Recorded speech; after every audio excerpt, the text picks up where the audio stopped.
चलिए let's start. Good morning everyone. आज का टॉपिक है हमारा cost sheet. It is applicable for both CA intermediate and CMA intermediate. This is professor Pooja Jawar and I will be taking your cost accounting subject for this semester. Cost sheet के अंदर first thing cost. What is the meaning of cost? Cost का मतलब होता है expense, वो वाले सारे expenses जो कोई भी प्रोडक्ट या सर्विस को बनाने में लगते हैं।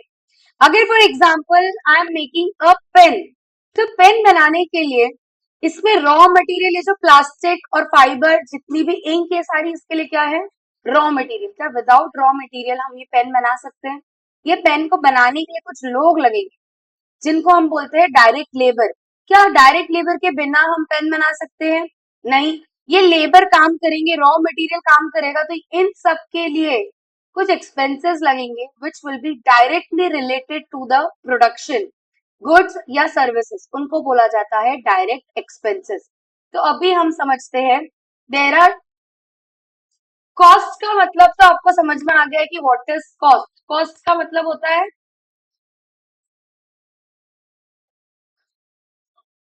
खर्चा, होता है एक्सपेंस, और कॉस्ट का मतलब होता है वो गुड्स या सर्विसेज को बनाने में क्या क्या चीजें लगती है। यानी इसको बोला जाता है, अगर प्रॉपर हिंदी की बात करें तो इसको बोला जाता है लागत। कॉस्ट का मतलब वड़ा पाव खाने जाते हो, कितने का आता है वड़ा पाव? 20 रुपए का। बनता कितने में है उसके ऊपर डिपेंड करती है कि उसकी प्राइस कितनी है।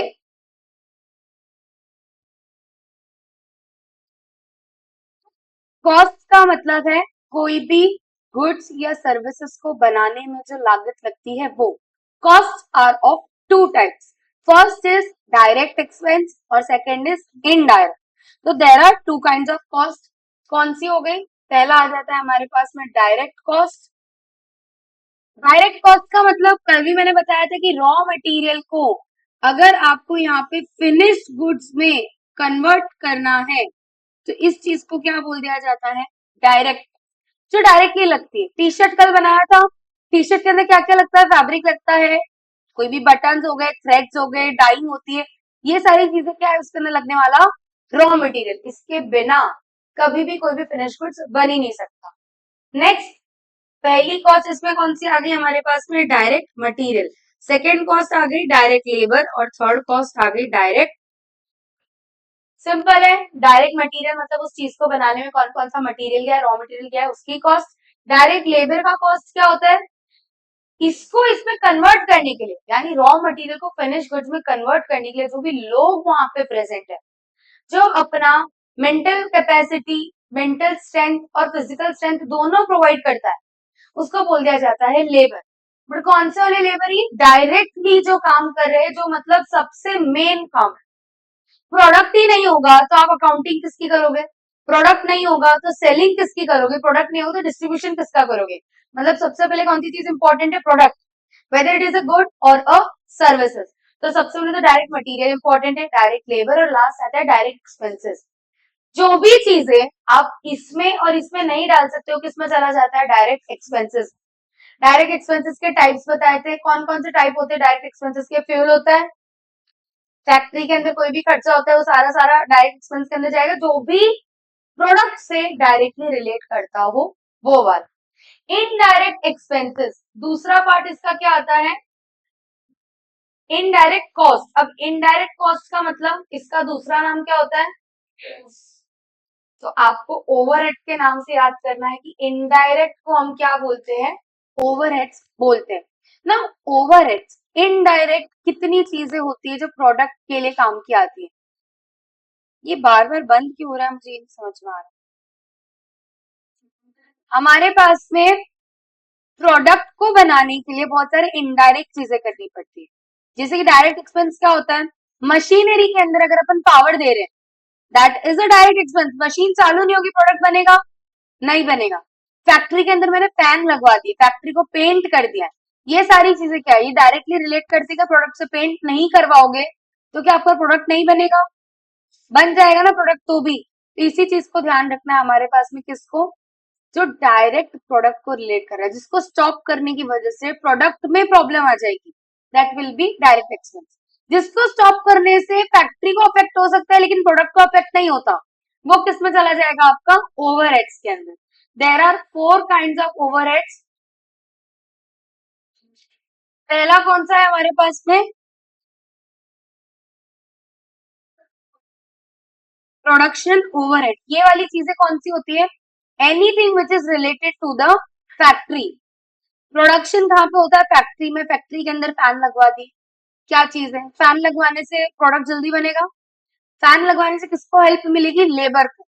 तो ultimately labour is helpful in making the product. तो हमारे लिए वो वाली चीज किसके अंदर चली जाएगी? डायरेक्ट नहीं, इनडायरेक्ट के अंदर।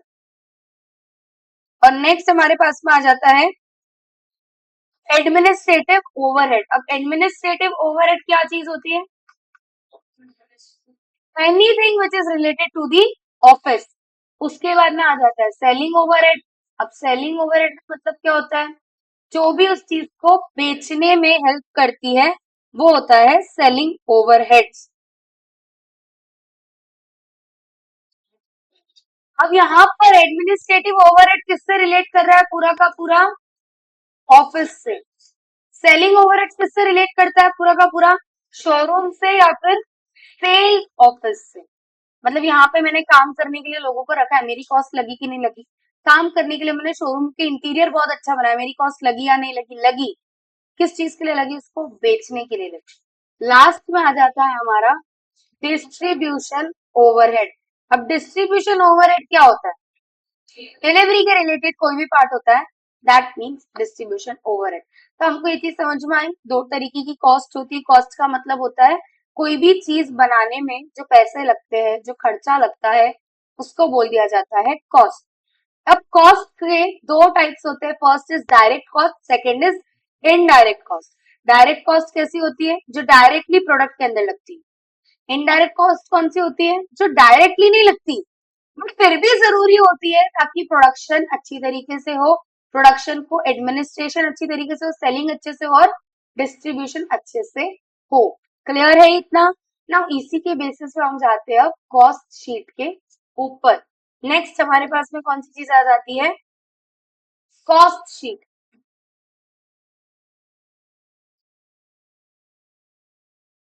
कॉस्ट शीट होता क्या है? It is a statement,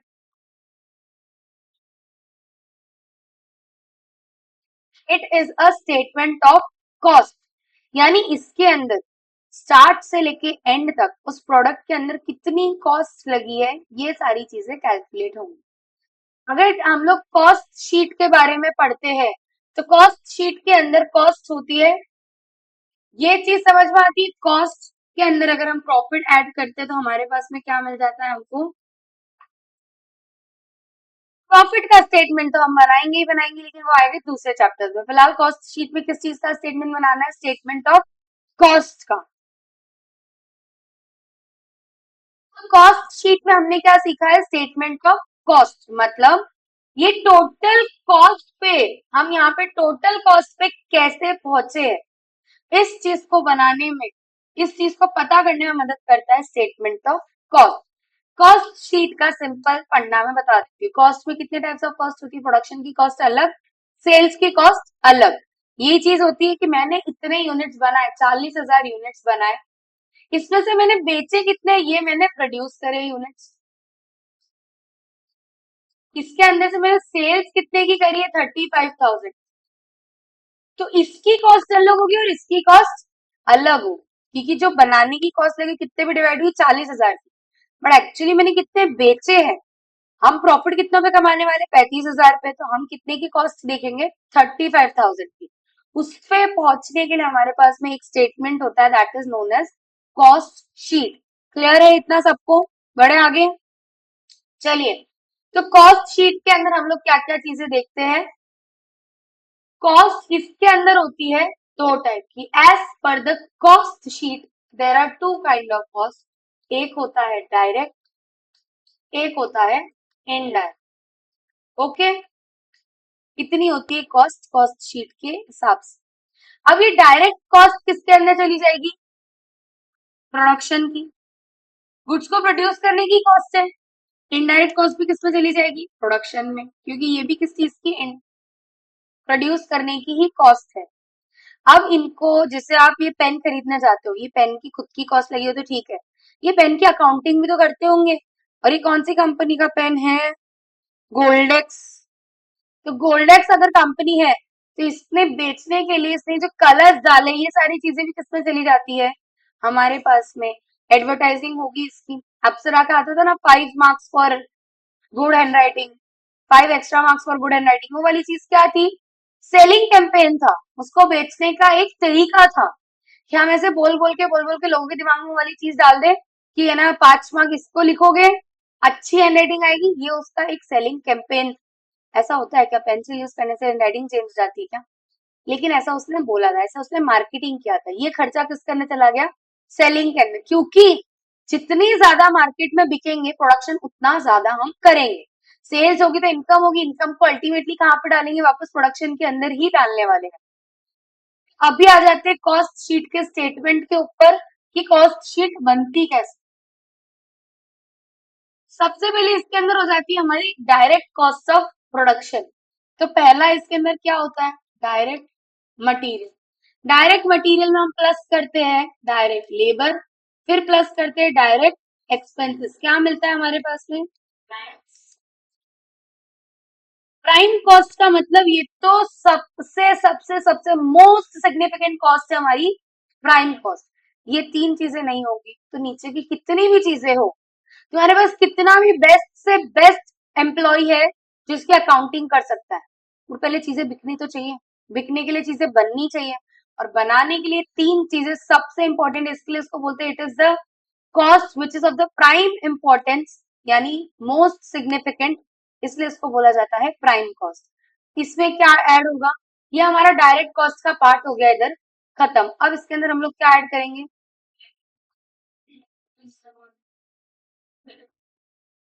factory overheads का मतलब anything which is done inside the factory. Factory के अंदर जो भी चीज हो रही है वो किस में चला जाएगा? फैक्ट्री ओवरहेड्स के अंदर। एक एग्जांपल इसका पोल्यूशन कंट्रोल। पोल्यूशन फैक्ट्री के अंदर ही होता है ना, मतलब फैक्ट्री की वजह से ही होता है, तो किस में चला जाएगा? फैक्ट्री ओवरहेड्स में। कोई भी चीज that is with in the factory, factory ऐसी दिखती है ना कुछ, ये देखो बहुत ज्यादा काम चल रहा है फैक्ट्री के अंदर, तो अब ये वाली फैक्ट्री के ऊपर कोई भी खर्चा होता है विच इज इनडायरेक्ट, लेकिन फिर भी वो फैक्ट्री के अंदर आए इसलिए उसको डाल दिया जाता है फैक्ट्री ओवरहेड्स के अंदर। इसके बाद हमको क्या मिलता है? इसको प्लस करते हैं प्राइम कॉस्ट में, तो मेरे पास में क्या आ जाता है? वर्क्स का मतलब फैक्ट्री कॉस्ट। इसके अंदर हम क्या प्लस करेंगे? अब हमारा ओपनिंग WIP मतलब opening work in progress minus करेंगे क्लोजिंग वर्क इन प्रोग्रेस। ये करने के बाद में मेरे पास में क्या मिल जाएगा मुझे? क्रॉस से वो हो जाएगा नेट, यानी ये हो जाएगा नेट फैक्ट्री कॉस्ट या फिर नेट वर्क्स कॉस्ट। अब तुमको अभी तक कोई भी चीज समझ में आई कि अभी तक क्या सिस्टम चल रहा है? अभी तक हम लोग कहाँ पे है? फैक्ट्री के अंदर ही है। अभी तक हम लोग इस फैक्ट्री के बाहर नहीं निकले। अभी तक हम कहाँ पे काम कर रहे हैं? हम फैक्ट्री के अंदर काम कर रहे हैं। डायरेक्ट मटेरियल कहाँ यूज होता है? फैक्ट्री। डायरेक्ट लेबर कहाँ यूज होता है? फैक्ट्री। डायरेक्ट एक्सपेंस कहाँ यूज होता है? फैक्ट्री। बट ये सारे एक्सपेंसेस है डायरेक्ट।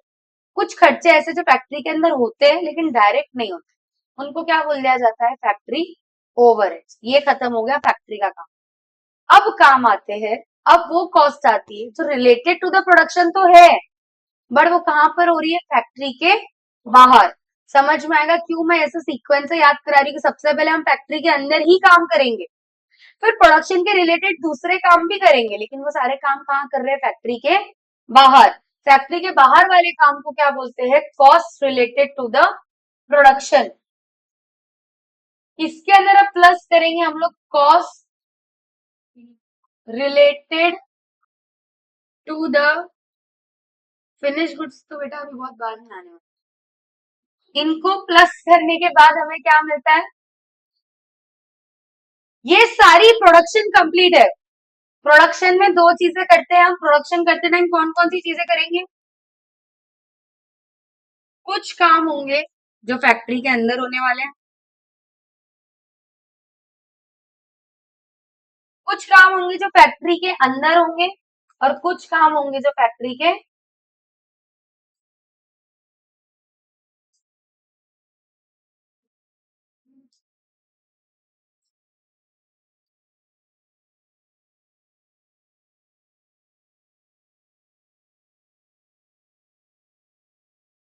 कुछ काम है जो फैक्ट्री के अंदर है, कुछ काम है जो फैक्ट्री के बाहर है।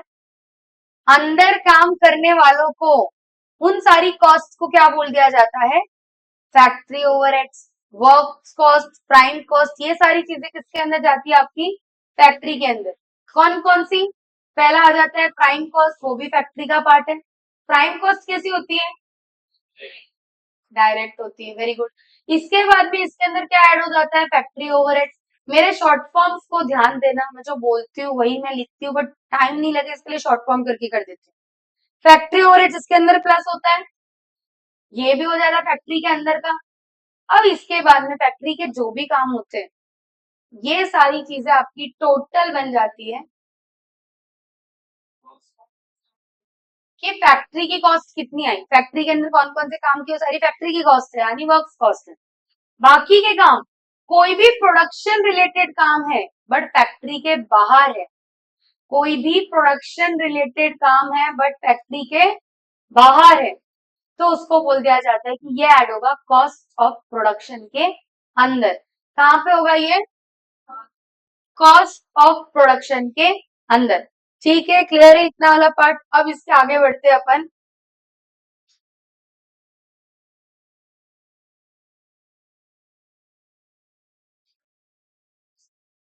ये मेरे पास में क्या आ गया? सीओपी यानी कॉस्ट ऑफ,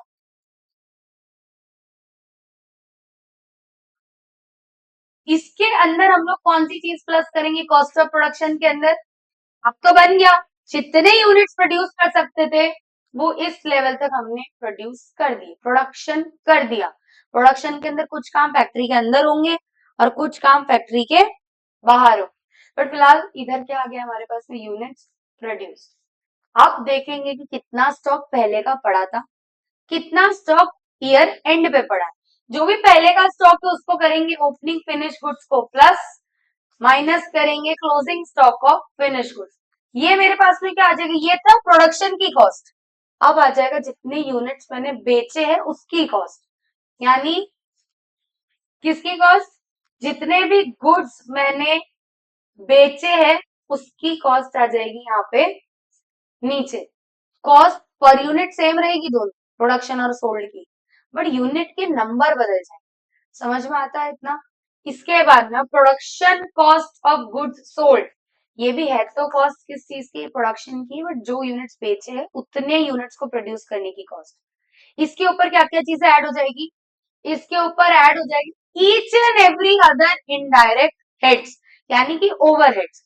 इसमें सबसे पहले प्लस हो जाएगा हमारा एडमिनिस्ट्रेटिव ओवरहेड्स, यानी everything related to office, director office, employ office, PF office. PF हो गया, कोई भी चीज हो गई, ये सारी चीजें किसके रिलेटेड है? ऑफिस के एम्प्लॉयज के रिलेटेड, ऑफिस के रिलेटेड। हमने हमारे ऑफिस में प्यून रखा, किस में ऐड होगा? Administrative overhead. हमने डायरेक्टर के लिए ड्राइवर रखा, किस में ऐड हो जाएगा? Administrative expense. Anything which is related to the office, उसको एडमिनिस्ट्रेशन करने वाला, that will be included in administrative overheads. Administrative overhead के बाद में आ जाता है हमारे पास में सेलिंग ओवरहेड। एडमिनिस्ट्रेशन कर लिया, इतने गुड्स फैक्ट्री से निकले थे, इतने गुड्स वहां तक पहुंचे, पहुंचने के बाद उसको बेचना है, तो उसके अंदर कौन कौन सी चीजें काम आएगी? उसके अंदर काम आएगा मेरे पास में सेलिंग ओवरहेड्स, यानी anything which is related to the selling, sales office, कोई भी चीज को बेचना है, marketing, advertising, everything will be related to selling overheads. Online भी बेच रहे हो उसका भी कॉस्ट लगता है, वो वाला खर्चा भी इसमें सेलिंग ओवरहेड्स में। Last but not the least, distribution overheads. Distribution overheads का मतलब इसको डिलीवरी करना, कस्टमर तक पहुंचाना, ये होता है डिस्ट्रीब्यूशन ओवरहेड्स के अंदर। डिलीवरी कब करी, कैसे करी, कहाँ करी, डिलीवरी करने के लिए कितनी पैकेजिंग करी, ये सारी की सारी चीजें। अब इनके जो डिटेल्ड वाले टॉपिक्स है, ये तो लास्ट लेक्चर के अंदर सारी की सारी कवर हो गए, this was just revision.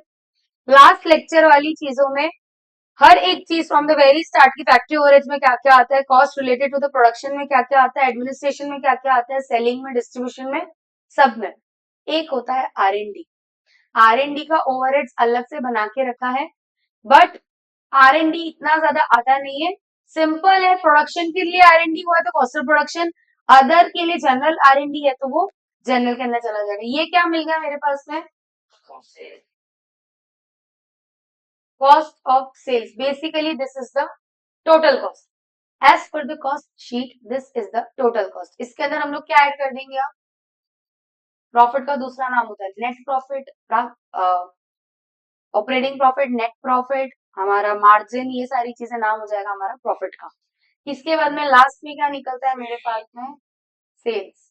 Very good, ये हो गया हमारा कॉस्ट शीट का फंडा खत्म। एमसीक्यू करेंगे at the end of the class. फिलहाल शुरू करते हैं हम लोग प्रैक्टिकल्स। ओके, इलस्ट्रेशन नंबर 1 पे जाते हैं। सीए के इलस्ट्रेशन नंबर 1 के अंदर कौन कौन सी चीजें गिवन है।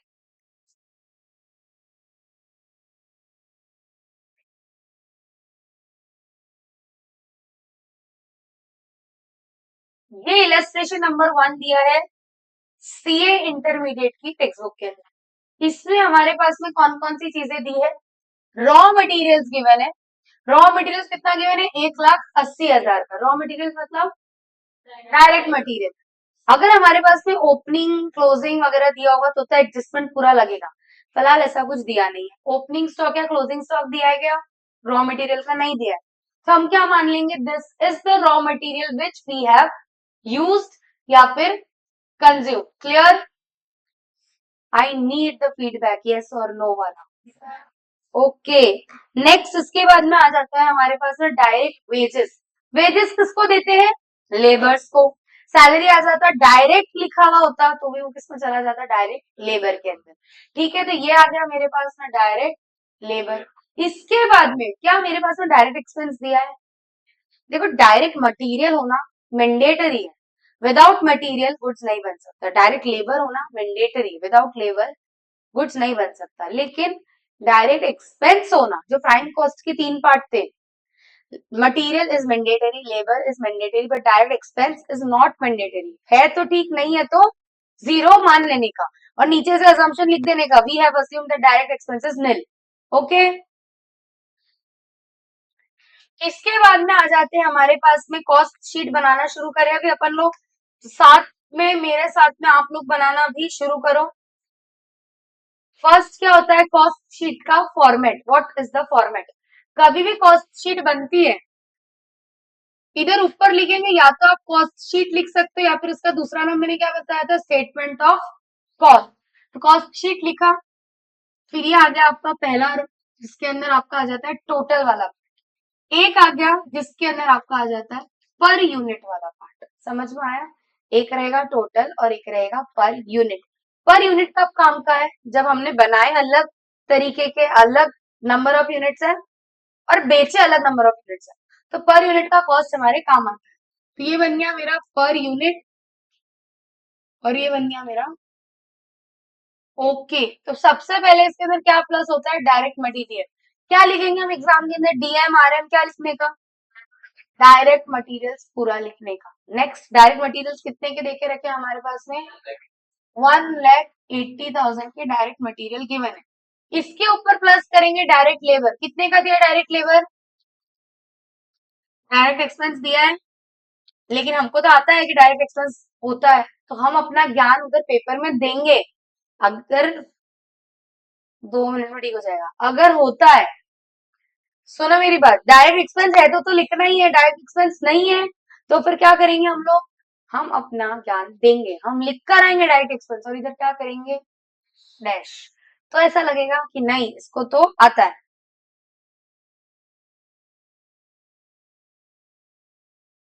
ये वाली चीज को टोटल करके मेरे पास में क्या मिलता है, लिखना है प्राइम कॉस्ट ऐसे करके, बिल्कुल लिखना है। और होपफुली कभी भी prime cost, cost of production cost of goods sold, cost of sales, profit and sales. ये जितनी भी चीजें ना इसको कैपिटलाइज लेटर्स में ही लिखो, तो वो दूर से भी दिख जाएगा चेकर को कि उसको ये आंसर सबसे पहले चेक करना है। ये वाली चीज आपकी राइट है तो ऑटोमेटिकली अंदर का वो राइट मान के चलता है। अंदर एक दो पॉइंट ऊपर नीचे कर दोगे आधा एक मार्क्स काट लेगा, बाकी मेन जो हेड के आंसर्स है उसको अपन को दिखाना है, तो उधर थियोरी नहीं अंडरलाइन करके जाएंगे। प्रैक्टिकली नीट दिखना चाहिए, इसके लिए उसको क्या करना है, बोल्ड लेटर्स में लिख देने का सब। प्राइम कॉस्ट कितनी आ गई इसकी। इसके बाद में इसमें क्या ऐड होता है हमारे पास में प्राइम कॉस्ट के बाद में, दिए क्या फैक्ट्री ओवरहेड्स। फैक्ट्री ओवरहेड्स दिए है, समझाती हूँ इसमें कैसे दिया। मशीन आज कितना काम कर रहे हो, 10 घंटे। मशीन आर रेट, हर घंटे काम करने के कितने रुपए लगते हैं मशीन पे, 8 रुपए। तो टोटल कितने लगे इसमें। अब देखो इसको दिखाने के दो तरीके, आपको आंसर तो आ गया, लेकिन हमको कभी भी मार्क्स मिलते हैं प्रैक्टिकल में वो होते हैं प्रेजेंटेशन के। क्यों बार बार बोल दिया जाता है working notes are important, working notes are important. या तो आप पूरा खत्म होने के बाद वर्किंग नोट में दिखा दो, या मेरी तरह यहीं पे डायरेक्टली लिख दो 10,000 आवर्स इंटू ₹8। ये वर्किंग नोट बन गया आपका कि मैं ये आंसर कैसे लेकर आए। अदरवाइज मुझे नीचे अलग से वर्किंग नोट बनाना पड़ता। If you have the time you can make working notes, but ऐसा होगा ना कि जब बाद में बड़े बड़े चैप्टर्स आएंगे तब बहुत इंपॉर्टेंट वर्किंग नोट्स वाली चीजें आएंगी, तो हम उसमें तो ध्यान देने ही वाले हैं। यहाँ अगर अपना टाइम सेव कर सकते हैं तो we will opt for saving the time. यहाँ पे कितना आ गया इसका आंसर। इसके बाद में मेरे पास में क्या आ जाता है, ग्रॉस वर्क्स कॉस्ट।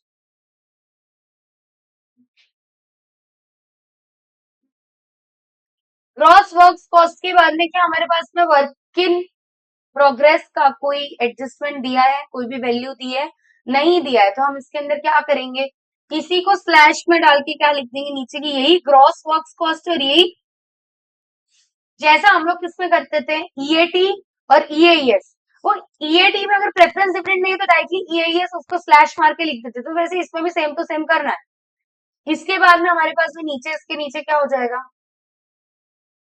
इसको टोटल करा, ये कितना हुआ टोटल इसका, फटाफट कैलकुलेटर पे निकाल के रखो। इन सबको टोटल करने के बाद वर्क इन प्रोग्रेस का एडजस्टमेंट करने के बाद मुझे क्या मिलता था, cost of net work cost. उसके बाद में कॉस्ट रिलेटेड टू प्रोडक्शन। क्या यहाँ पे कोई भी कॉस्ट रिलेटेड टू प्रोडक्शन दिया है क्या, ये देखो कब पता चलता है, अगर इधर एडमिनिस्ट्रेटिव ओवरहेड में ये काट के अगर वो यहाँ पे ऐसे लिख देता, मतलब ये एडमिनिस्ट्रेशन ओवरहेड्स हमने किसके काम के दिए, प्रोडक्शन के काम के, तो वो कॉस्ट ऑफ प्रोडक्शन में ऐड होता, बट इधर कुछ भी दिया है नहीं दिया है, तो हम इसको क्या मान लेंगे कि there is no cost related to production.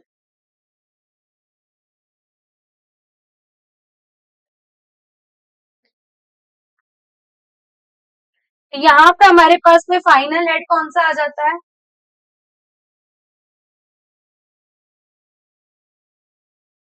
कितना आ गया कॉस्ट ऑफ प्रोडक्शन।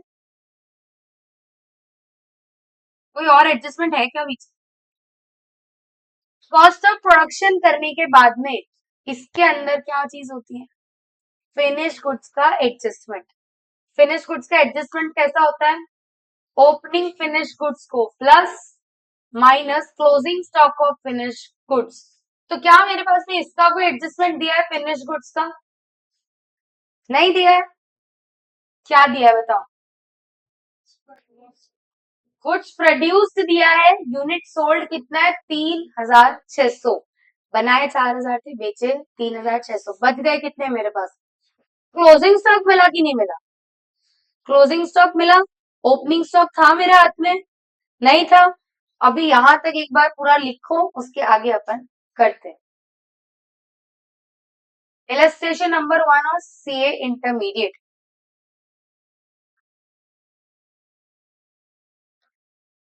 कभी भी अब क्या चीज हो रही थी कि यूनिट्स कितने प्रोड्यूस करके रखे हैं हमने, यहां तक यूनिट्स कितने थे 4000, मतलब ये 3,50,000 कितने यूनिट्स की कॉस्ट है, 4000 यूनिट्स। मेरे पास में क्लोजिंग फिनिश गुड्स कितना बचा है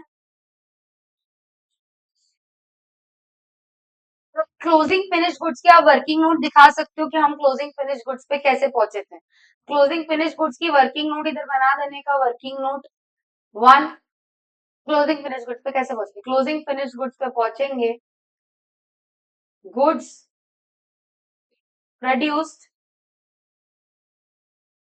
माइनस गुड्स सोल्ड। तो ये कितना था, 4000 माइनस 3600, यानी कितना बच गया, 400 यूनिट है हमारे पास में क्लोजिंग गुड्स के अंदर। अब हमारे पास में काम आता है, ये तो यूनिट है, इधर हमने मनी लिखा है, अमाउंट कैसे निकालेंगे, तो निकालेंगे हम पर यूनिट कॉस्ट। जो कॉलम मैंने अब तक खाली छुड़वाया था उस कॉलम में अब आ जाएगी अमाउंट। इस चीज को देखो कैसे निकालना है।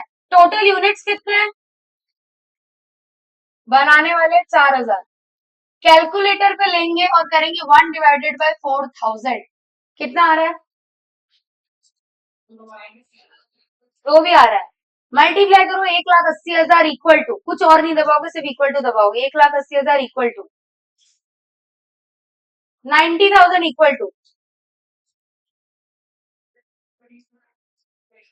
2,70,000 इक्वल टू 80,000 इक्वल टू,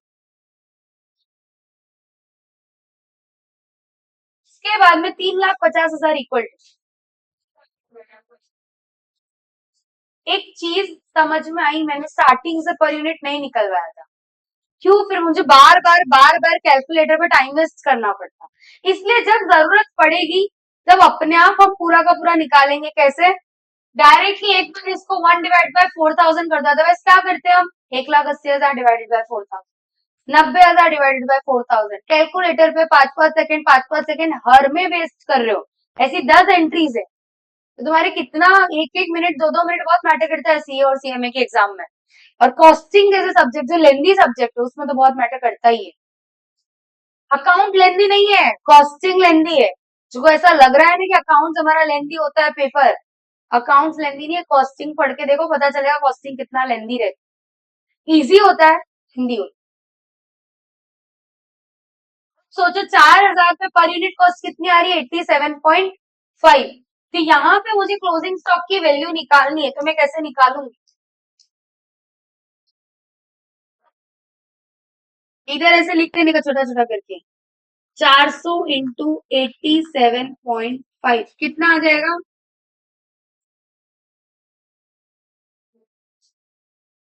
इसको मैंने एडजस्टमेंट करा, उसके बाद मुझे क्या मिलता है, कॉस्ट ऑफ गुड्स सोल्ड।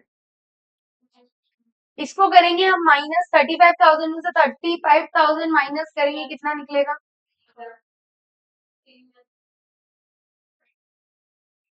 अब देखो इधर हमको यूनिट्स मेंशन करने पड़ेंगे। कॉस्ट ऑफ प्रोडक्शन में कितने यूनिट्स थे, 4,000, बेचे कितने यूनिट्स है, एक बार डिवाइड करो तो 1 डिवाइडेड बाई 3,15,000 डिवाइडेड बाई 3600, कितना आंसर आ रहा है,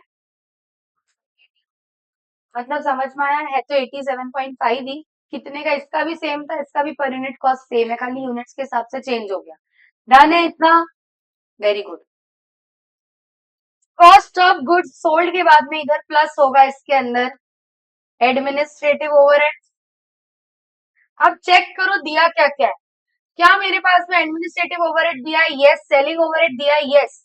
डिस्ट्रीब्यूशन दिया है क्या, तो लिखने का ही नहीं, उधर ज्ञान नहीं देने का, ज्ञान सिर्फ और सिर्फ डायरेक्ट एक्सपेंस में देने का, बिकॉज वो मैंडेटरी चीज है। एडमिनिस्ट्रेटिव ओवरहेड्स कितना है,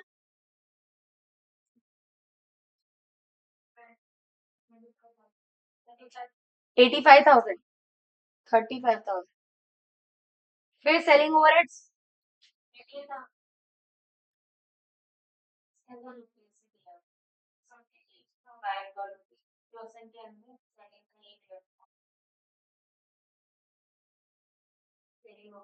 चलिए तो अपन को सीधी सी बात है, अगर इसके अंदर 35,000 दिया तो 35,000 लिख देने का डायरेक्ट, इसके अंदर 5 रुपए पर यूनिट दिया है ना, तो फिर हम लोग 5 रुपए देखेंगे, पर यूनिट 5 रुपए देके रखा है, तो इधर कैसे कॉस्ट लिखने का, एक बात बताओ ये कितना हो जाएगा, 35,000, 3600 यूनिट्स की कॉस्ट है, एक यूनिट की कितनी कॉस्ट हो गई,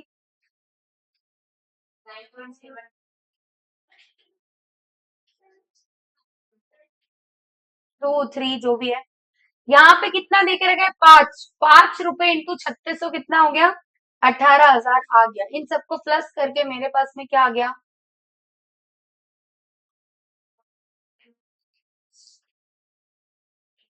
कितना हो गया? 3,15,000 प्लस 35, 3,50 प्लस 18, 3,68। ये हो गया 3600 यूनिट का कॉस्ट। तो पर यूनिट कॉस्ट कितना है? डिवाइड कर दो डायरेक्टली इसी फिगर को 3600 से।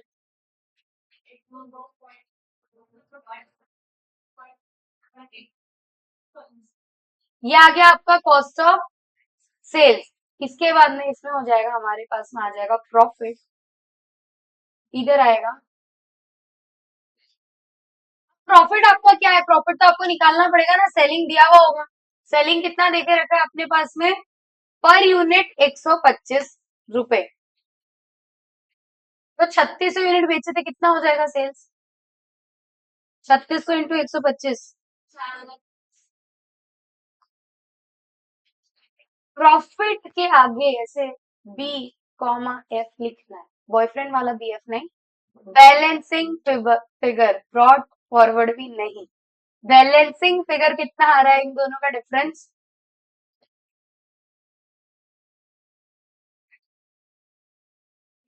और यहाँ पे पर यूनिट कितना है? 20। ये आ गया आपका इलस्ट्रेशन 1 का कॉस्ट शीट खत्म, कि निकालना कैसे। इसके बाकी के क्वेश्चंस तो अब अपन फटाफट फटाफट कर लेंगे। फिलहाल अभी हमारे पास में सारी चीजें इसमें क्लियर है या नहीं है? क्लियर है। इलस्ट्रेशन 1 जिस जिसको लिखना है प्लीज नोट इट डाउन।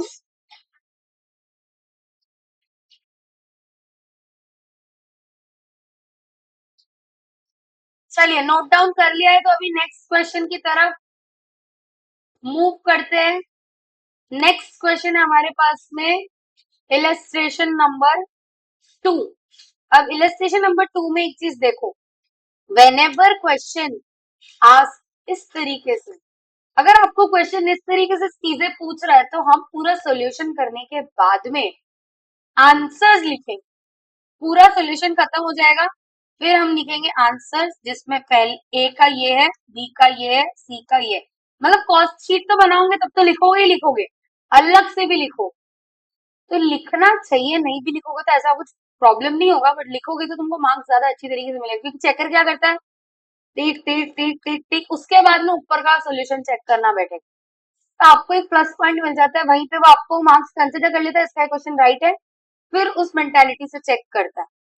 अभी हम लोग आ जाते हैं इस क्वेश्चन के ऊपर, कौन कौन सी चीजें इसमें गिवन है।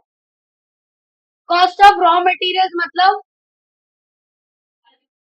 Purchase of raw materials during June 2020।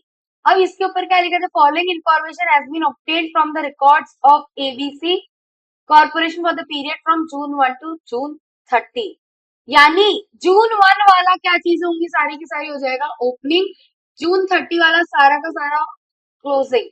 Closing stock जरूरी है कि एनुअली ही हो, जितना पीरियड दे उसके स्टार्ट वाला ओपनिंग, एंड वाला क्लोजिंग। तो रॉ मटेरियल का ओपनिंग स्टॉक 60,000, क्लोजिंग स्टॉक 50,000, और कितना खरीदा था? 4,80,000। हमको कौन सा यूज करना पड़ता है कॉस्ट शीट में? रॉ मटेरियल या डायरेक्ट मटेरियल यूज। कैसे निकलते हैं उसको तो पहुंच ही जाएंगे। वर्क इन प्रोग्रेस का ओपनिंग क्लोजिंग, फिनिश गुड्स का ओपनिंग क्लोजिंग। वेजेस पेड का मतलब डायरेक्ट लेबर, इसका पूरा एडजस्टमेंट निकल के डायरेक्ट मटेरियल निकलेगा। Factory overheads plus direct material plus direct labour plus direct expense, क्या निकलता है? Prime cost. फिर क्या प्लस होता है? फैक्ट्री ओवरहेड, मतलब ये इनडायरेक्ट एक्सपेंसेस है जो फैक्ट्री के अंदर होते हैं। फिर आता है administrative overheads related to production, किसके अंदर आ जाएगा ये? कॉस्ट ऑफ प्रोडक्शन के अंदर। समझो, prime cost plus factory overhead equals to gross works cost, opening work in progress plus minus closing work in progress, क्या निकलेगा? Net factory cost. इसके अंदर से अब हमारे पास में overhead related to production plus हो जाएगा, तो क्या निकलेगा? Cost of production. Cost of production निकला। इसके बाद में फिनिश गुड्स का adjustment, opening finish goods minus closing finish goods, क्या निकलेगा? COGS। इसके अंदर general administrative overhead, selling overhead, distribution overhead plus करने के बाद निकलेगा cost of sale. Cost of sales मिल गया, सेल्स मिल गई, इन दोनों में से क्या निकल जाएगा? प्रॉफिट। मतलब इजी क्वेश्चन। कर लिया है नोटबुक में? नहीं किया है तो अभी मैं इसको करवा रही हूँ फटाफट, क्योंकि इलस्ट्रेशन नंबर 3 काम का है। तो we will move forward illustration number 3 पे, उसमें एक एक चीजें करेंगे। ये भी ऑलमोस्ट सारी चीजें हो चुकी है।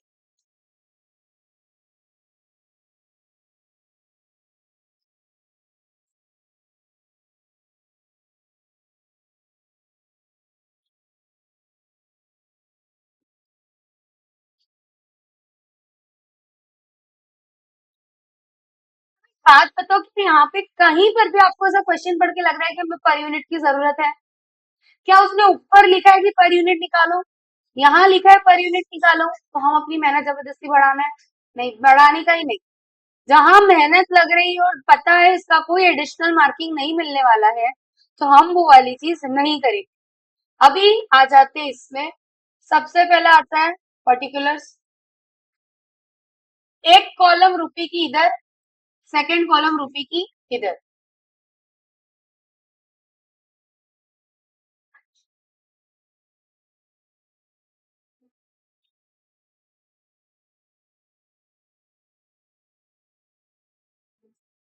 चलिए, सबसे पहले आ जाता है डायरेक्ट मटेरियल। इसमें आ जाएगा opening stock plus purchase minus closing stock. Again, if you want to show working notes में अलग से दिखाओ कि डायरेक्ट मटेरियल कंज्यूम कैसा आया, या तो डायरेक्टली इस तरीके से कर दो, everything is fine. Opening stock कितना है? परचेज कितना किया है? माइनस कितना करेंगे?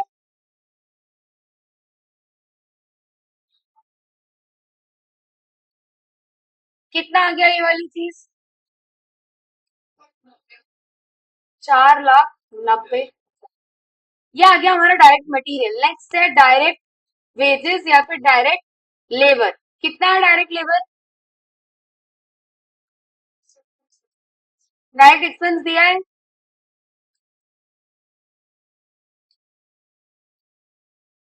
इन सबको टोटल करके मेरे पास में क्या आ जाएगा?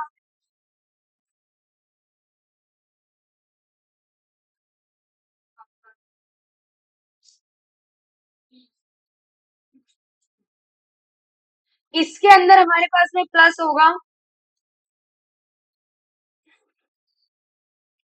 कितना दिया है फैक्ट्री ओवरहेड्स?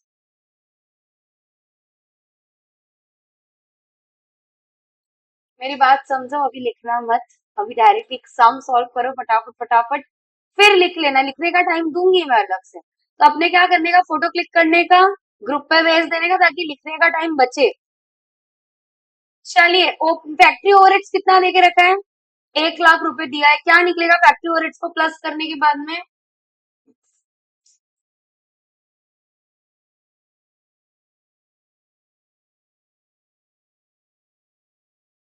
कितना है gross works cost? Gross works cost में क्या प्लस माइनस होता है? इसके बाद में एडजस्टमेंट होती है ओपनिंग वर्क इन प्रोग्रेस। और पहली बात ऐसे नहीं लिखना, इसको पूरा होता है opening stock of work in progress, closing stock of working progress. Opening work in progress कितना है?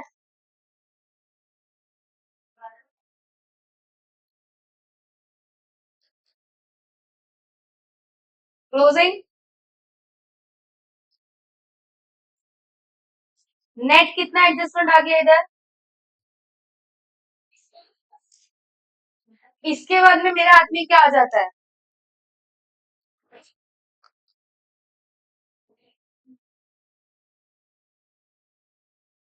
कितना आ गया?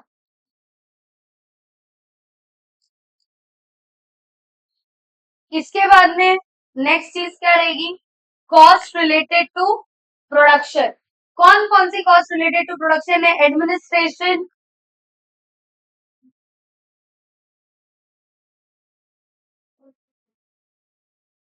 जनरल को इधर प्लस नहीं करना है और प्रोडक्शन वाले को नीचे प्लस नहीं करना है। आपका कॉस्ट ऑफ प्रोडक्शन का पूरा आंसर चेंज हो जाएगा। कितना है ये?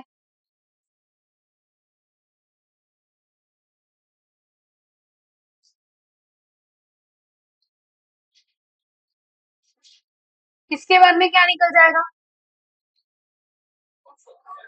कितना आ गया? कॉस्ट ऑफ प्रोडक्शन में कौन कौन सी चीजें प्लस होगी?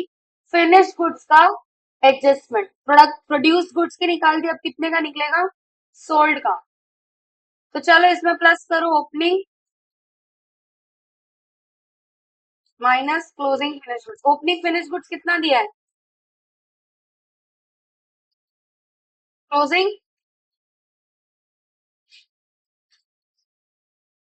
कितना आ गया?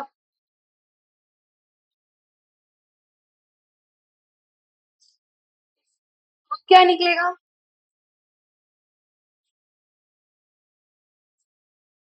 कितना आया?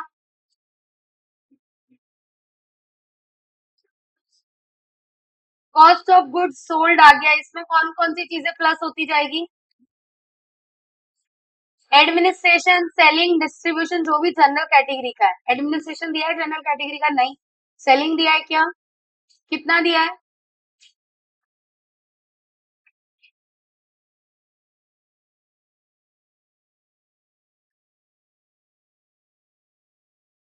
क्या निकलेगा मेरे पास में? मतलब फाइनल लास्ट कॉस्ट निकल गई। अब इसके बाद कोई भी कॉस्ट का टॉपिक नहीं है। कितना आ गया ये?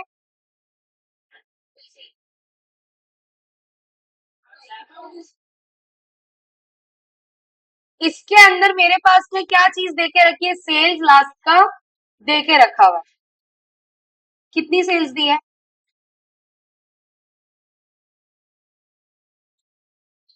अब प्रॉफिट निकलेगा तो प्रॉफिट को हम क्या करते हैं?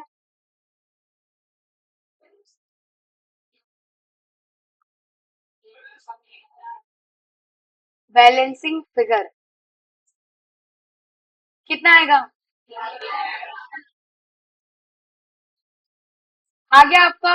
ये वाला क्वेश्चन भी सॉल्व हो गया। अब इसके नीचे कौन कौन सी चीजें उसने पूछी थी?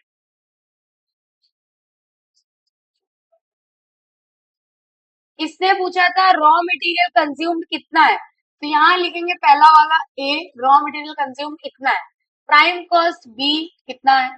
फैक्ट्री कॉस्ट कौन सी वाली होती है? नेट वाली। डी मतलब कॉस्ट ऑफ गुड्स सोल्ड और ई मतलब नेट प्रॉफिट।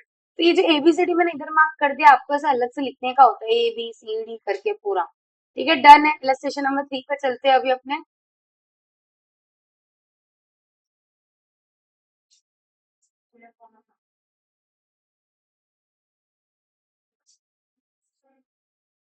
आहा, this is known as question.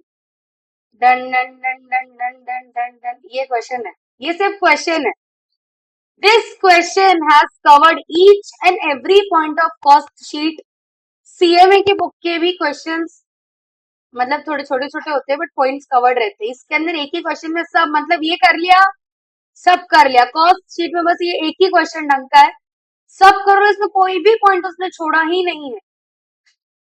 ठीक है, तो चलिए अपन अब करते जाते हैं।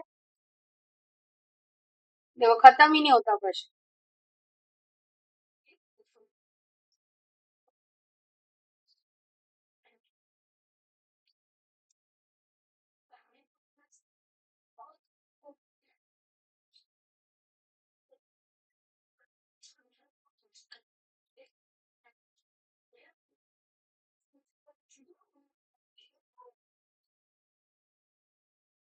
मतलब जो हमने एक्चुअली कल पढ़ा था, कौन सा वाला पार्ट, जो इसके अंदर की डिटेल्ड चीजें पढ़ी थी कि फैक्ट्री ओवरहेड में क्या क्या डिटेल्ड आता है, कॉस्ट में क्या क्या आता है, एडमिनिस्ट्रेशन ओवरहेड में क्या आता है, वो सब डिटेल के ऊपर क्वेश्चन बना है ये वाला।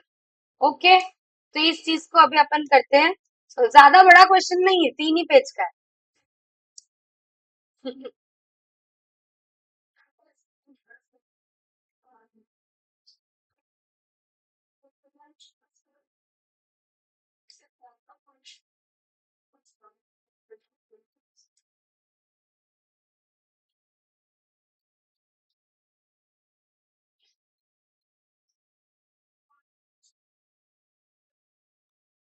अच्छा चलिए, अब इसमें कौन कौन सी चीजें आती है। कॉस्ट शीट में सबसे पहला पार्ट होता है direct material.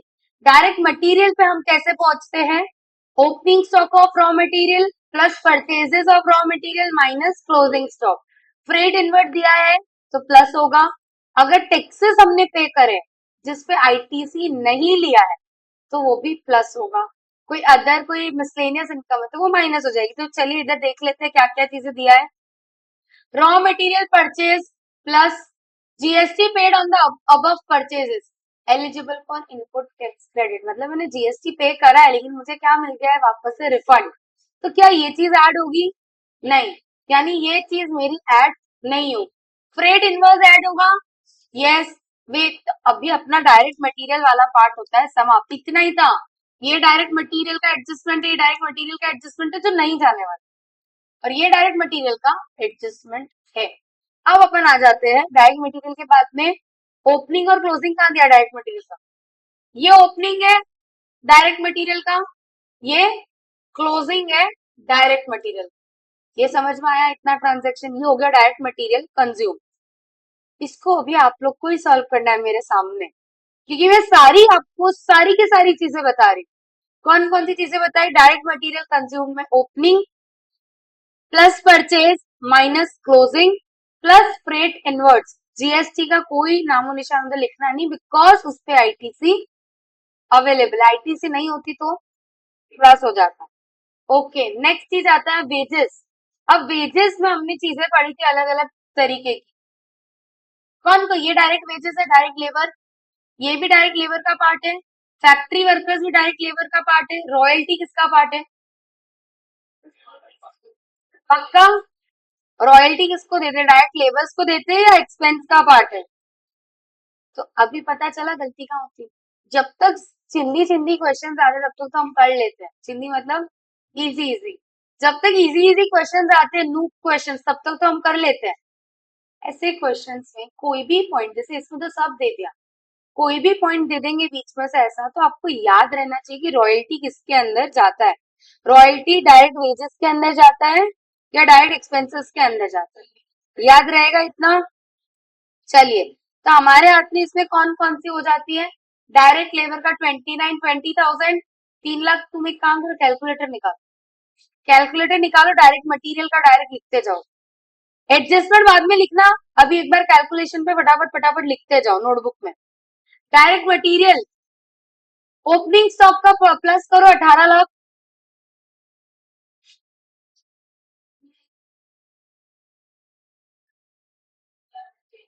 18 lakh plus purchases का 18 लाख है, हाँ 18 लाख ही है। ये करो प्लस 10 CR। अब इंटरमीडिएट में आ गए, करोड़ों में बातें करते हैं हम। 10 CR। फिर इसमें हम लोग क्या प्लस करेंगे, जीएसटी प्लस करना है क्या, नहीं, फ्रेट इनवर्ट्स प्लस करेंगे। करो कितना होता है, तो हमारे पास में डायरेक्ट मटेरियल कितना आ गया,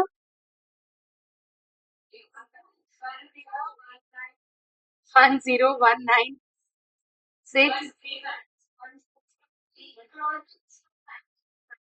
ये मैंने भूल गया था, क्लोजिंग स्टॉक माइनस करना है 9,60,000 का, मैं बताना भूल गई, आप लोग याद रखने का। Opening plus purchase minus closing plus freight कितना आया, 0600, 10,19,60,600। अब आता है direct labour.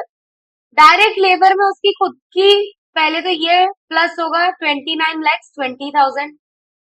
Contribution made towards employees PF and ESIS, यानी इनके जो फंड है इसके अंदर कितना डाला एम्प्लॉयर ने, 3,60,000 plus production bonus paid to factory workers 2,90,000 plus. कितना आंसर आ रहा है,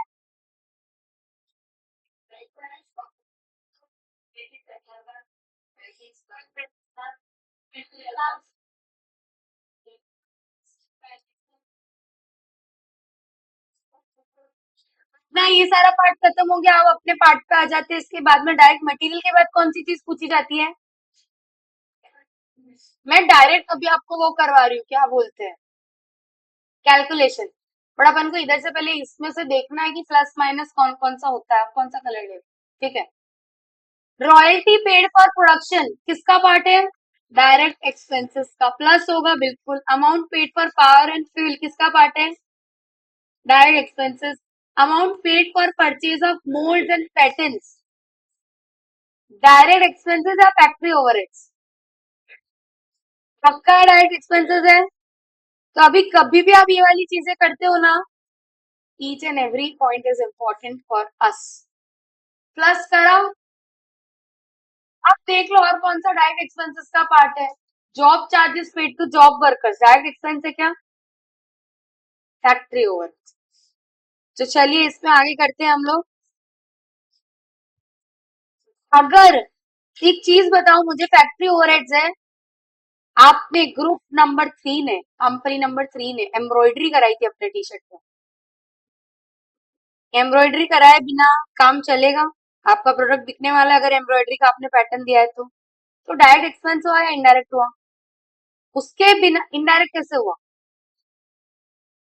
डायरेक्ट होगा, क्यों? क्योंकि अगर एम्ब्रॉयडरी जॉब वर्क का मतलब उसके ऊपर कुछ एडिशनल काम करवाना, अगर आप उसके ऊपर एम्ब्रॉयडरी करवा रहे हो तो वो वाली चीज तो प्रोडक्ट की एक खासियत है ना, एम्ब्रॉयडरी नहीं कराओगे तो कोई खरीदेगा नहीं। तो सीधी सी बात है, वो किसके अंदर चला गया? डायरेक्ट एक्सपेंस के अंदर। ओके, ये वाला पार्ट भी किसका है? प्लस करेंगे इसको, कितना आ रहा है? 1,72,600, 4,62,000, 8,06,000,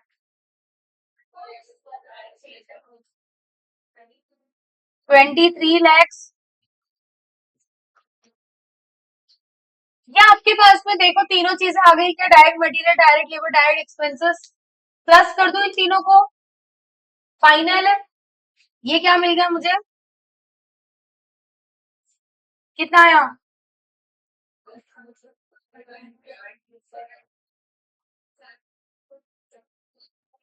लैख वैख छोड़ दो, 1078 आगे बोलो। 70, ये आ गया मेरा प्राइम कॉस्ट। ठीक है, 10,78,73,200। क्या प्लस होगा इसमें? क्या हुआ है? कितना है? ऐसे गलत कैलकुलेशन क्यों करते हो?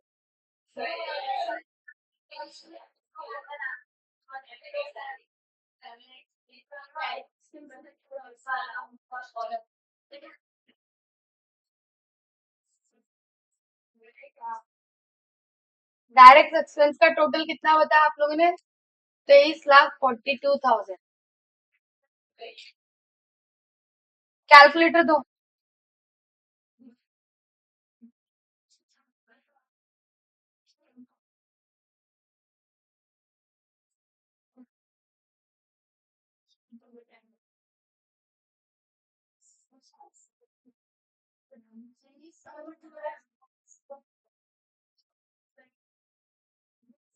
ओके, नहीं, बुक में अलग आंसर नहीं है, पूरा क्वेश्चन रीड नहीं किया उसकी वजह से मिस्टेक हो गई।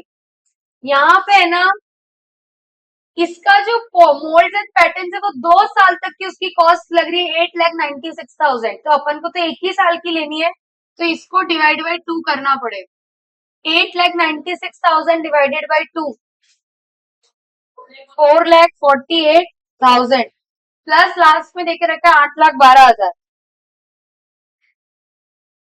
अभी देखो मैं तो कैलकुलेट करने ही रही थी, जो कैलकुलेट कर रहा है उसको तो ध्यान देना चाहिए ना कि आगे की लाइन मैम कुछ लिखी है। मैं तो फटाफट खाली आगे आगे कराती जा रही हूँ। कितना आ रहा है डायरेक्ट एक्सपेंसेस?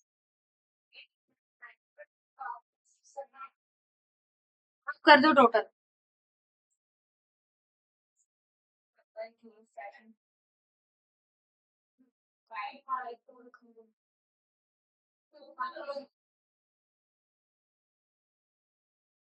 समझ में आ गया? ये वाला पॉइंट था इसके अंदर एक, कि life is equivalent to 2 years of production, मतलब ये 8,96,000 2 साल की है, तो एक साल के लिए क्या करना पड़ेगा? Divide by 2। ओके, एक साल की कॉस्ट निकालने के लिए अब फैक्ट्री ओवरहेड इसके अंदर प्लस करना है, तो फैक्ट्री ओवरहेड में क्या क्या जाएगी? each and everything related to the factory. Stores, spares factory के अंदर होते हैं ना, तो वो कॉस्ट किसके अंदर चली गई?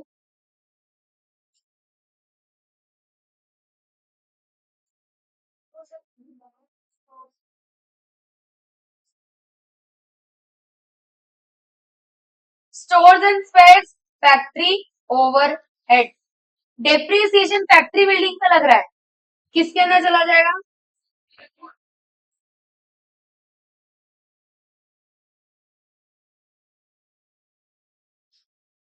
Salary paid to supervisors, supervisors किसके अंदर होते हैं? फैक्ट्री में होते हैं क्या?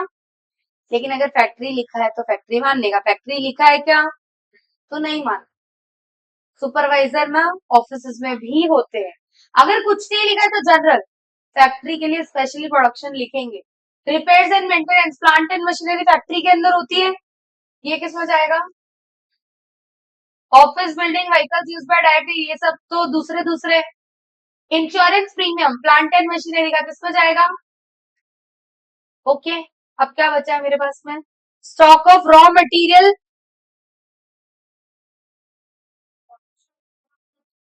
इंश्योरेंस प्रीमियम पेड एक तो प्लांट एंड फैक्ट्री खुद के लिए, मशीनरी के लिए और स्टॉक के लिए, तो ये भी फैक्ट्री के अंदर पड़ा होता है ना, तो ये भी किसमें चला जाएगा? क्वालिटी कंट्रोल फैक्ट्री के अंदर होती है या फैक्ट्री के बाहर होती है?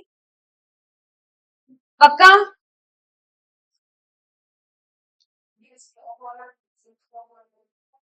रॉ मटेरियल है, वर्क इन प्रोग्रेस और रॉ मटेरियल है। फैक्ट्री बिल्डिंग के ऊपर वो प्रीमियम दिया है, वो किसमें जाएगा? ये किसमें जाएगा?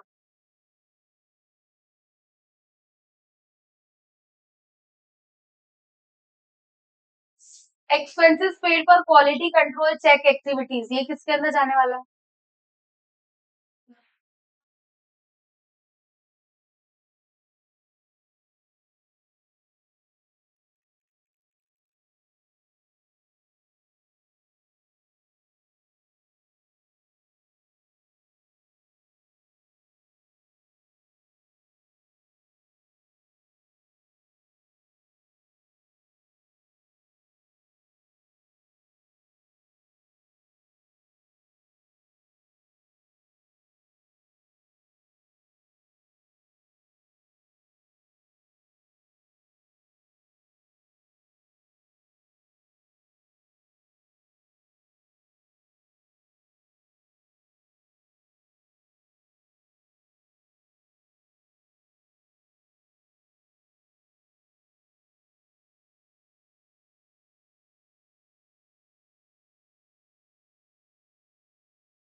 सीओपी या नहीं?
ऑफिस बिल्डिंग ये क्या है?